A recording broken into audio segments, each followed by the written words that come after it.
Fine girl like you should not be suffering, the man said, his voice low and confident as he slid the small velvet box across the table.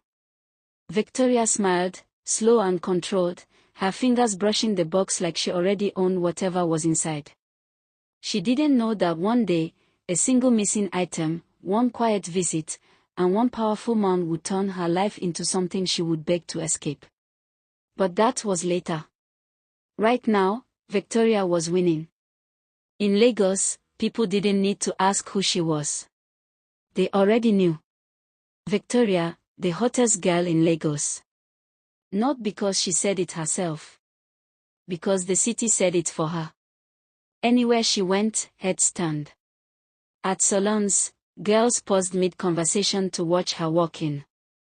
At lounges, men adjusted their seats just to catch a better view. Even women who didn't like her couldn't deny it. "She's too fine," they would whisper.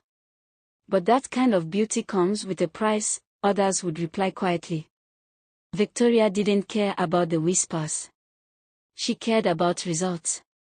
She came from Ajigana, a place where life didn't wait for anyone to be ready. Her mother, Mama Titi, woke up before dawn every day to fry akara by the roadside. By 6 a.m., smoke had already settled into her wrapper, and sweat ran down her back as she flipped bean cakes into hot oil. That was the life Victoria grew up seeing. Struggle. Sweat. Counting coins. Managing hunger. She hated it. Each time she watched her mother return home tired, carrying small nylon bags and smaller money, something inside her hardened. "I will not live like this," she used to tell herself. I have to change my life. And what she had was beauty. At first, it started harmless. A guy in a car offered her a ride. Another sent her airtime. Another bought her lunch. Victoria noticed something quickly: men responded to her differently. Not just because she was fine. Because she knew how to carry it.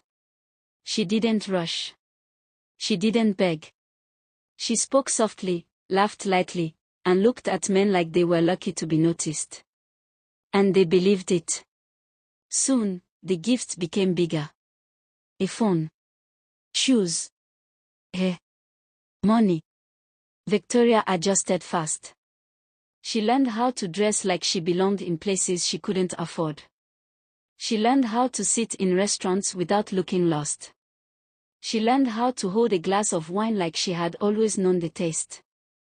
And most importantly, she learned how to make men feel important. That was the real key. By 22, Victoria had left Ajigona for a small apartment on the island. It wasn't fully hers, one man paid for it, but she didn't care. To her, it was proof. She had escaped. One evening, as she stood in front of her mirror applying lip gloss, her friend Anita lay on the bed watching her. "Babe," Anita said, shaking her head, "sometimes I just wonder how you do it." Victoria smirked. "Do what?" "Everything. Money, attention, soft life, like you just unlocked Lagos." Victoria turned slightly, admiring herself. "Lagos is simple," she said. "If you package yourself well, life will answer you." Anita laughed. "Say that again. I need to record it." Victoria rolled her eyes. "I'm serious. Look at those girls struggling. They're fine, but they don't know how to use it. Beauty is an opportunity. If you don't use it, you're wasting it." Anita nodded slowly. "So what's the plan?" "Marry rich." Victoria scoffed. "Marriage? For what? To start cooking and asking permission?" "No, thank you. I'm here to enjoy first." They both laughed. But outside that laughter, Lagos was listening. And Lagos has a way of answering people exactly how they ask. A few days later, Victoria decided to visit her mother. She drove into Ajigana in a borrowed car, music loud, sunglasses on, confidence full. Children gathered immediately. Neighbors peeped. Some greeted loudly. Others just stared. Mama Titi came out of the house, wiping her hands on her wrapper. When she saw the car, then saw Victoria step out of it, she paused. "My daughter," she said slowly. "You are doing well." Victoria smiled, proud. "I told you I won't suffer." Her mother stepped closer, studying her face carefully. "You look different." "That's what money does," Victoria replied lightly. Mama Titi didn't smile. "Money doesn't change a person like this. Something else is following it." Victoria frowned. "Mommy, please. Don't start." "I'm serious," her mother said quietly. "Where is this money coming from?" Victoria folded her arms. "I'm not stealing. I'm not doing anything bad." Mama Titi held her gaze. "There are things worse than stealing." Victoria's expression hardened. "See, I didn't come here for a lecture. I came to greet you." Her mother sighed deeply. "My daughter, not everything that shines is blessing. Some things shine because they are covering darkness." Victoria looked away, irritated. "This is Lagos, not village. Things are different here."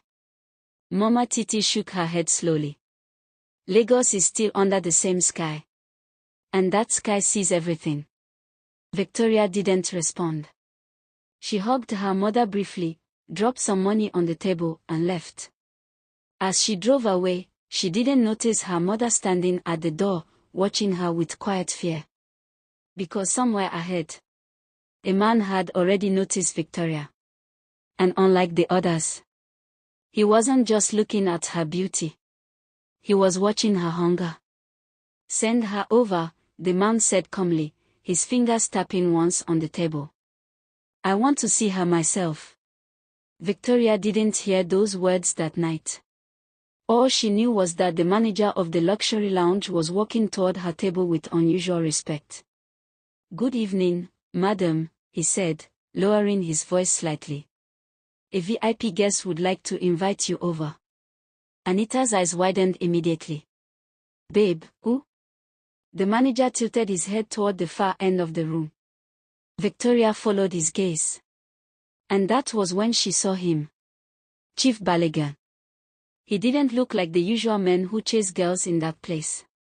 He wasn't loud, wasn't laughing, wasn't trying to impress anyone. He sat quietly in white agbada, one hand resting on a gold-topped walking stick, two men standing behind him like shadows. But his presence filled the room more than the music. Anita grabbed Victoria's arm. "That man is serious money. I've heard about him." Victoria didn't answer immediately. Something about him felt different. Still, she stood up. Opportunity didn't wait. As she approached his table, Chief Baligan looked at her fully for the first time. Not like a man admiring beauty, but like someone examining something valuable. "So," he said slowly, "you are Victoria." She smiled, confident. "And you already know my name." "In Lagos," he replied, "names like yours travel fast." Victoria sat down, crossing her legs smoothly. "I hope it's for good reasons." The chief's lips curved slightly. "That depends on where the name is going." The conversation that followed was strange. No sweet talk. No unnecessary compliments. Just questions. "Where are you from? What do you want from life? How far are you willing to go?" Victoria answered carefully, still playing her role, still confident. "I want to live well," she said at one point. "No stress. No suffering." The chief nodded slowly, as if confirming something in his mind. "Many people want that," he said. "Few understand the cost." Victoria laughed lightly. "Everything has a price." He looked at her again, longer this time. "Yes," he said quietly. "Everything." By the end of the night, he didn't touch her.